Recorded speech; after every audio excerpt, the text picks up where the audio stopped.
It was a few weeks before Christmas. The engines on the island of Sodor were very busy.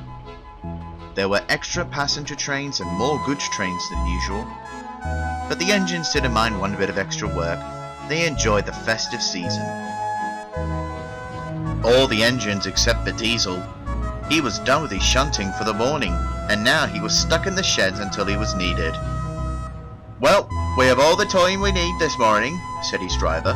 "Isn't that nice?" Diesel didn't think so. He didn't want to stay in his shed. "One of those old steam engines is sure to be breaking down soon. We shall be needed then," he said to his driver. "But I want to finish my Christmas shopping," said the driver. "Then go and finish it, but come back afterwards as I shall be needed." An hour later his driver returned. Diesel said, "James is broken down. The yardmaster had informed me that we must rescue him." "Oh, I say. Well, it's Christmas.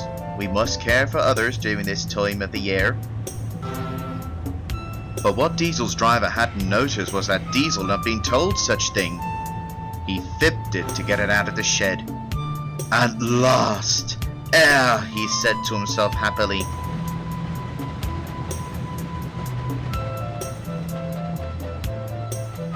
But as he rolled along the main line, his cooling system was getting icy cold.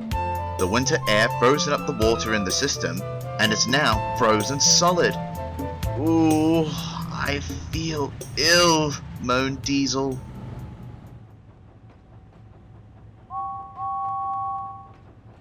James arrived with some coal trucks.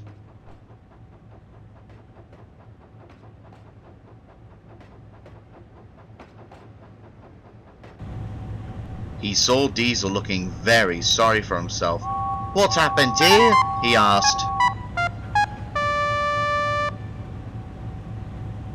Diesel's driver turned around and was pleased to see James.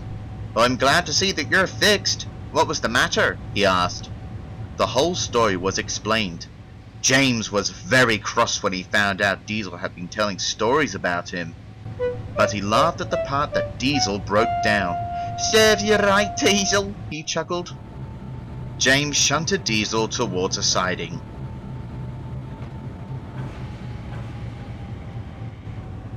"I can't push you all the way to the works, Diesel. I had a lot of this coal to deliver."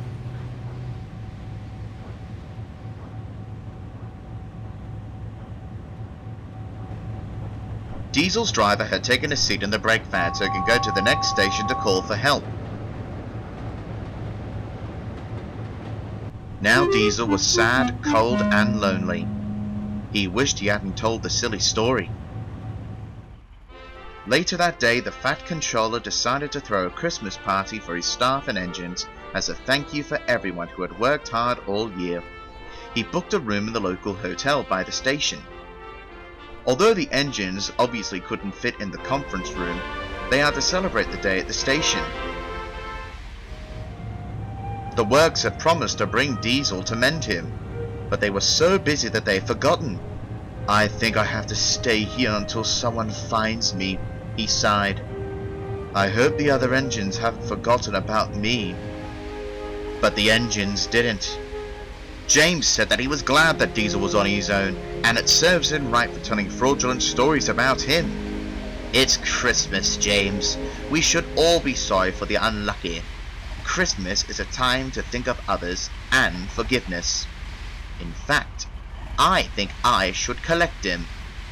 The other engines didn't agree with Edward at first, but they knew that he was right in the end. When Edward's driver came to check on the engines, he told him about Diesel.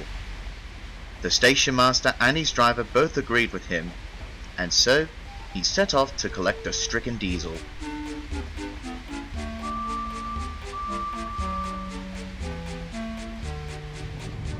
Diesel was shivering like mad. Then he heard a familiar whistle. Diesel was happy that he saw Edward pulling alongside him. "I can't believe I'm saying this, but I'm so pleased to see you. I'm taking you to the party, and then afterwards the works."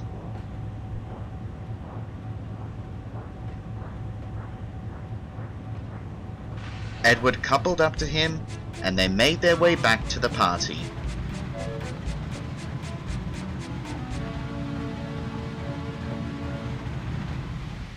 They all had a pleasant evening. All the railway staff, their families, and of course the Fat Controller were all at the station singing carols. Diesel was so happy that he'd forgotten all about the works. When the night was over, the Fat Controller came towards Diesel. "Diesel, I'm still not pleased with your fraudulent story about James. And James, I'm not pleased with you laughing at others' misfortunes. But 'tis the season to be merry. I will not punish you, as I'm sure you're both very sorry." "We are," said the two engines in unison. As the Fat Controller left the two engines, he then thought, "It proves that a naughty engine like Diesel can be nice if other engines are nice to him." But he still worried over Diesel's behaviour.